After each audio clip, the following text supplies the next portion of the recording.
आप सभी को राधे राधे, जय श्री कृष्णा। होली अष्टमी की हार्दिक शुभकामनाएं।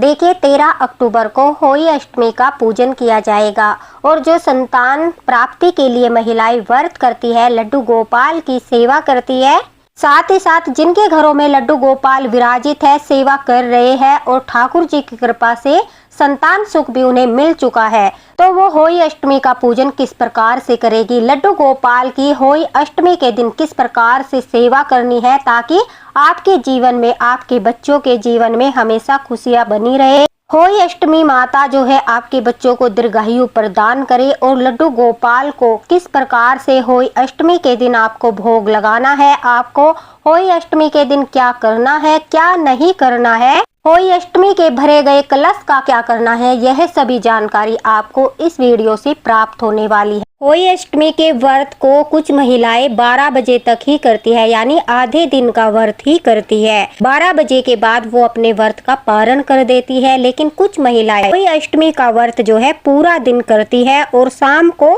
तारे को अर्घ देने के बाद अपने व्रत का पारण करती है। तो आपके यहाँ पर जिस प्रकार से होता है उसी प्रकार से करिए, लेकिन अगर घर में आपके लड्डू गोपाल विराजित है तो ध्यान रखिए, आपको यह भूल बिल्कुल भी नहीं करनी है। अगर आप होली अष्टमी की पूजा के लिए अलग से चौकी लगाते हो तो भी आपको लड्डू गोपाल को उस पूजा में विराजमान करना है। अगर आप अलग से होली अष्टमी की चौकी नहीं लगाते हो, आप अपने मंदिर में ही होली अष्टमी माता का कैलेंडर या फिर तस्वीर रखकर पूजा करते हो, तो आपको वहां पर भी ठाकुर जी को विराजित अवश्य ही करना है, क्योंकि ठाकुर जी बाल स्वरूप में हमारे घर में विराजित है और ज्यादातर महिलाएं उनके साथ पुत्र भाव रखती है, उन्हें अपना पुत्र मानकर सेवा करती है। तो जिस प्रकार से आप अपने बच्चों के प्रति भाव रखते हो, उनकी खुशियों के लिए यह व्रत करते हो, तो उसी भाव से ठाकुर जी को भी आप पूजा में सम्मिलित कीजिए और ठाकुर जी से भी इस दिन आप पुत्र भाव रखिए। लड्डू गोपाल को भी कोई उपहार स्वरूप अवश्य ही भेंट समर्पित कीजिए, या बांसुरी या फिर मोर पंख। ऐसा करने से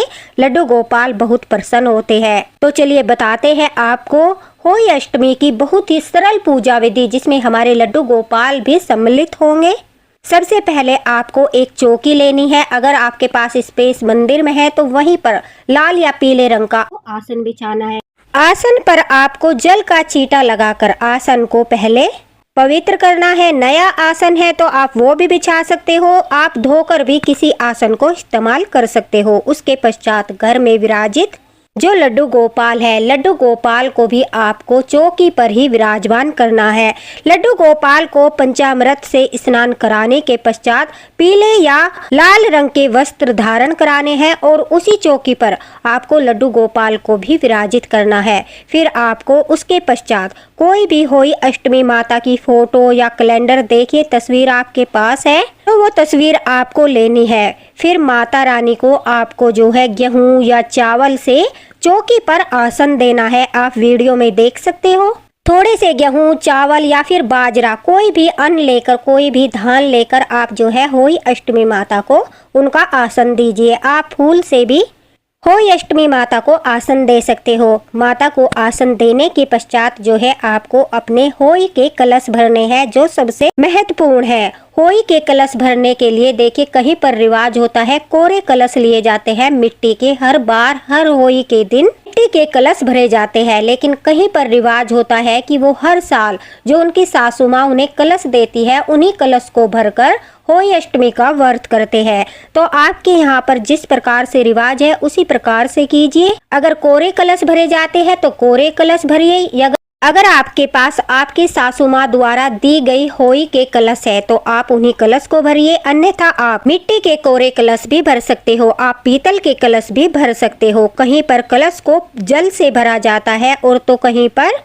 रिवाज होता है कि एक कलश को जो है गेहूं से भरा जाता है और दूसरे कलश को जो है जल से भरा जाता है, साफ शुद्ध जल से भरा जाता है। तो वो आप देख लीजिए आपके यहाँ पर किस प्रकार से कलश भरा जाता है। हमारे यहाँ पर शुद्ध जल से कलश भरा जाता है, इसलिए दोनों कलश को शुद्ध जल से भरकर उनमें आप एक लौंग का जोड़ा और एक इलायची और एक सुपारी डाल सकते हो। अन्यथा आप सिर्फ और सिर्फ कलश में गंगा जल डाल लीजिए। उसके पश्चात अपने कलश को आपको सीधे चौकी पर स्थापित नहीं करना है। आपको अपने कलश की स्थापना करने के लिए सबसे पहले नीचे गेहूं या चावल की एक प्लेट में या फिर सीधे चौकी पर ही ढेरी लगा लेनी है। उसके पश्चात उनके ऊपर आपको होई अष्टमी के कलश स्थापित करने हैं। कलश स्थापना के लिए इस तरह से आप चावल या गेहूं एक प्लेट में ले सकते हो, सीधे चौकी पर भी रख सकते हो। जैसा कि मैंने रखा है उसी प्रकार से आप भी रख सकते हो, प्लेट वगैरह में भी और सीधे चौकी पर भी। उसके पश्चात आपको जो है अपने कलश को उस गेहूं पर या चावल की ढेरी के ऊपर स्थापित करना है। वो आपकी इच्छा पर निर्भर करता है कि आप कलश में इलायची, लौंग और सुपारी डालना चाहते हो या नहीं डालना चाहते। आप सिर्फ गंगा जल भी डाल सकते हो। यह डालने के बाद अपने कलश पर कलावा बांधकर आपको दूसरे कलश को, क्योंकि होली अष्टमी के दिन 2 कलश भरकर रखे जाते हैं, एक सिंपल कलश होता है और एक कलश नाल वाला होता है। आप करवा चौथ वाले दिन जो कलश लेते हो वो भी ले सकते हो जिसमें नाल होती है, या फिर आप नया भी ले सकते हो। दूसरे कलश को भी जल से भरकर, अगर आपके यहाँ एक गेहूं से भरा जाता है तो एक जल से, नीचे वाले कलश को गेहूं से भरना है, ऊपर वाले कलश को आपको जल से भरना है।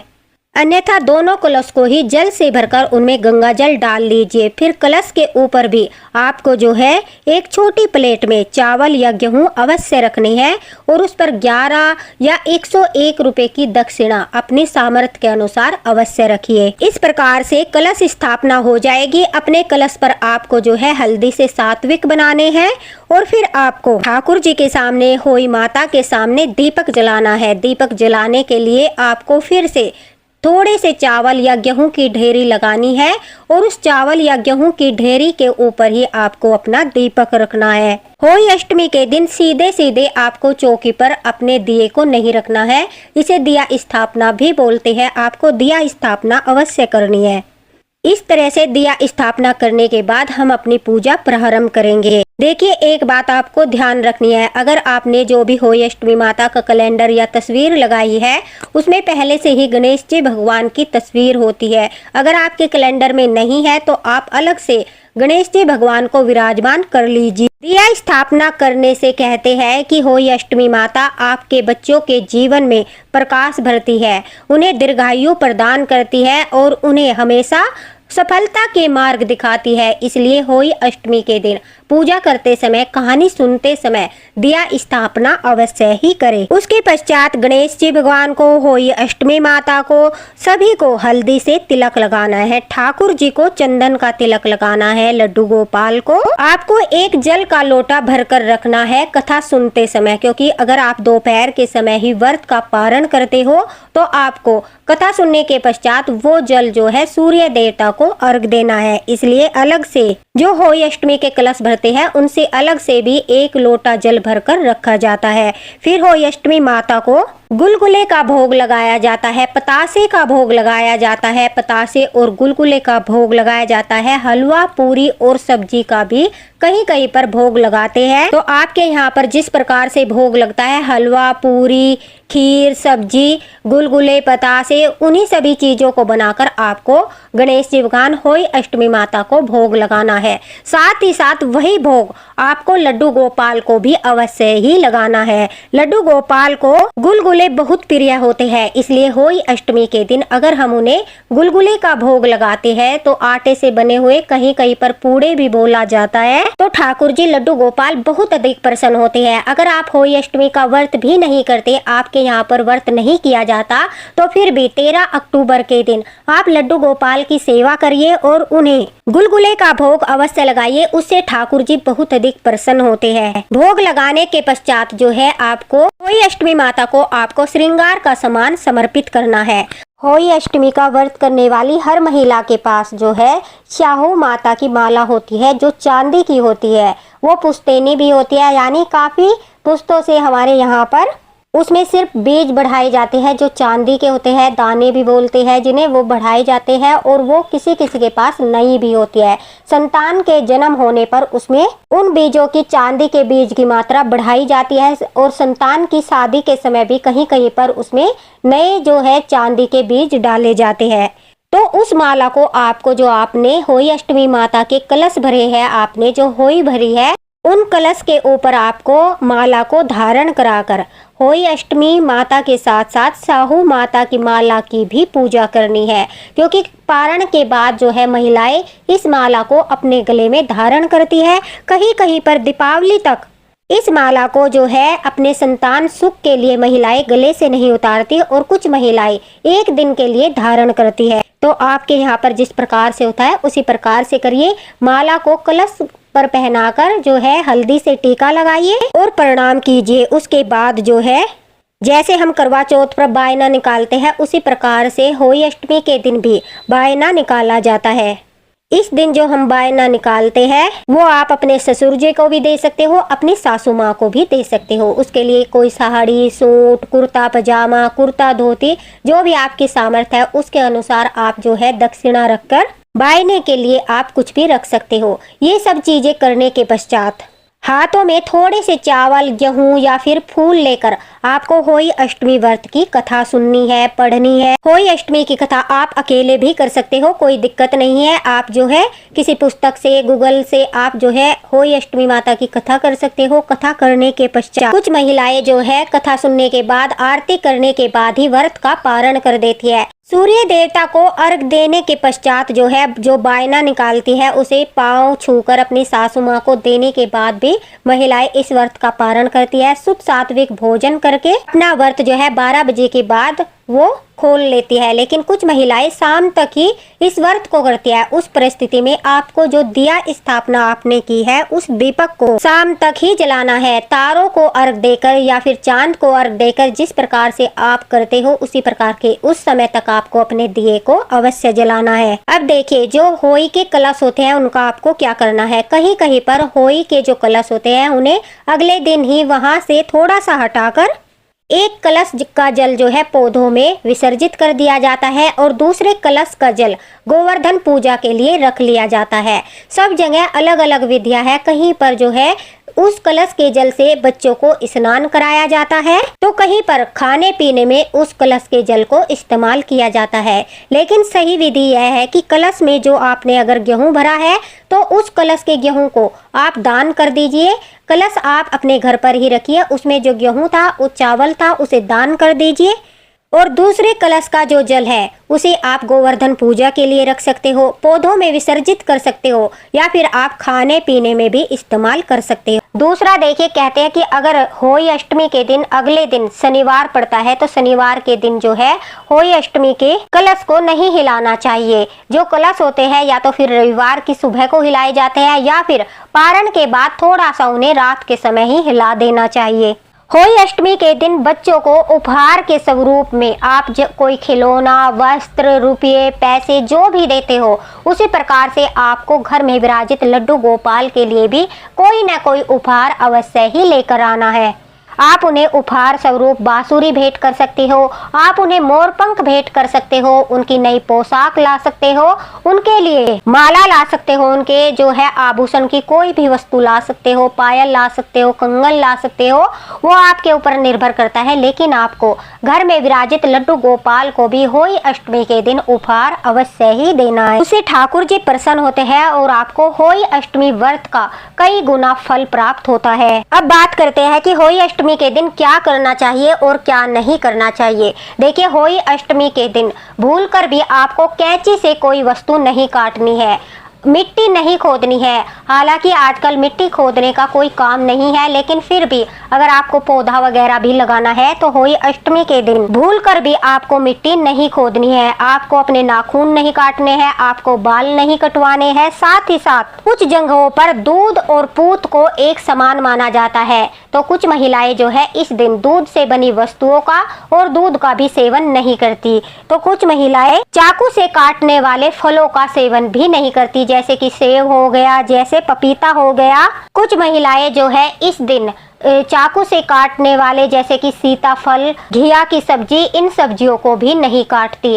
तो इस दिन जो है कैंची से, धारदार चाकू से काटने वाली चीजों को अवॉइड करना चाहिए। आपको जो है इन चीजों को नहीं काटना चाहिए। आपको साथ ही साथ किसी पशु को नहीं सताना चाहिए, किसी पक्षी को नहीं सताना चाहिए, पशु पक्षियों की सेवा करनी चाहिए। अगर आप निसंतान है और संतान प्राप्ति के लिए होई अष्टमी माता का व्रत करते हो तो होई अष्टमी माता से प्रार्थना करनी चाहिए कि अगले साल मैं आपका कुंडारा भरूं, यानी होई माता आप मेरी कोख खोल दीजिए और जो है अगले साल मैं पूरे विधि विधान के साथ आपका कुंडारा भरूंगी। कुंडारा भरना होता है जो कलश हम स्थापना करते हैं, उसी प्रकार से मीठे से कलश भरकर जो है आप गुलगुले से, लड्डू से, किसी भी चीज से आप उसे भरते हो और फिर उसे बांटकर प्रसाद के रूप में बड़ी धूमधाम से होई अष्टमी माता का उज्जमन किया जाता है। तो कहते हैं इस प्रकार से बोलने से होई अष्टमी माता सभी निसंतान की कोख खोलती है और उन्हें संतान सुख प्रदान करती है। तो अगर आप निसंतान हो और संतान सुख के लिए यह व्रत करती हो तो होई अष्टमी माता से प्रार्थना अवश्य करें, वो आपकी प्रार्थना जरूर स्वीकार करेगी। साथ ही साथ घर में विराजित लड्डू गोपाल की आप सेवा कर रहे हो तो ठाकुर जी से भी प्रार्थना करें, हे लड्डू गोपाल अगले साल में होई अष्टमी का पूरी धूमधाम के साथ उज्जमन मुझे संतान सुख प्रदान कीजिए। ठाकुर जी भी आपकी प्रार्थना को स्वीकार करेंगे। होई अष्टमी की सेवा से प्रसन्न होकर वो भी आपको संतान सुख प्रदान अवश्य ही करेंगे। तो अगर घर में लड्डू गोपाल विराजित है, आपको भूलकर भी ऐसा नहीं करना है कि आपने अलग से चौकी लगा ली, अकेले ही आपने अपने बच्चों के साथ होई अष्टमी व्रत की पूजा की। होई अष्टमी व्रत के दिन अगर घर में लड्डू गोपाल विराजित है तो आपको उन्हें भी भोग लगाना है, उन्हें भी पूजा में शामिल करना है और उनके प्रति भी आपको पुत्र भाव रखकर कोई ना कोई उपहार उनके लिए भी अवश्य ही लाना है। इससे ठाकुर जी बहुत अधिक प्रसन्न होते हैं, वो आपके प्रेम भाव से प्रसन्न होते हैं और हमारे ठाकुर जी को सिर्फ आपका प्रेम भाव चाहिए। जिस तरह से आप अपने बच्चों के प्रति भाव रखते हो, उनसे प्रेम करते हो, उसी प्रकार से ठाकुर जी के प्रति भाव रखकर, प्रेम रखकर, स्वच्छता और शुद्धता के साथ होई अष्टमी के दिन घर में विराजित लड्डू गोपाल की सेवा भी अवश्य करें। ठाकुर जी आपको जो है होई अष्टमी का कई गुना फल प्रदान करेंगे। आपके जीवन में खुशी आएगी, आपके बच्चों के जीवन में खुशी आएगी, उन्हें दीर्घायु प्रदान करेंगे और उनकी सफलता के मार्ग को खोल देंगे। इसलिए इस दिन लड्डू गोपाल की भी सेवा अवश्य करें और उन्हें भी इन सब चीजों का भोग जरूर लगाएं। तो दोस्तों अगर आपको वीडियो पसंद आया हो तो लाइक अवश्य कीजिए, ज्यादा से ज्यादा शेयर कीजिए और जो लड्डू गोपाल भक्त होई अष्टमी के दिन अलग से चौकी लगाकर सेवा करते हैं, पूजा करते हैं, वो भी लड्डू गोपाल की सेवा करके होई अष्टमी का कई गुना फल प्राप्त करें। इसी के साथ राधे राधे, हरे कृष्णा। अगर आपको होई अष्टमी व्रत को लेकर, विधि को लेकर, किसी भी बात को लेकर कुछ पूछना है तो आप कमेंट बॉक्स में पूछ सकते हो, आपको तुरंत रिप्लाई मिलेगा। प्लीज वीडियो को ज्यादा से ज्यादा शेयर करना और इसी तरह से अगर आप और विधियां जानना चाहते हैं, आप ठाकुर जी की सेवा के बारे में कुछ जानना चाहते हैं तो हमारे साथ बने रहिए। मिलते हैं अगले वीडियो में अगले मार्गदर्शन के साथ। तब तक ठाकुर जी की कृपा आप पर बनी रहे। होई अष्टमी की एक बार फिर आपको हार्दिक शुभकामनाएं। राधे राधे।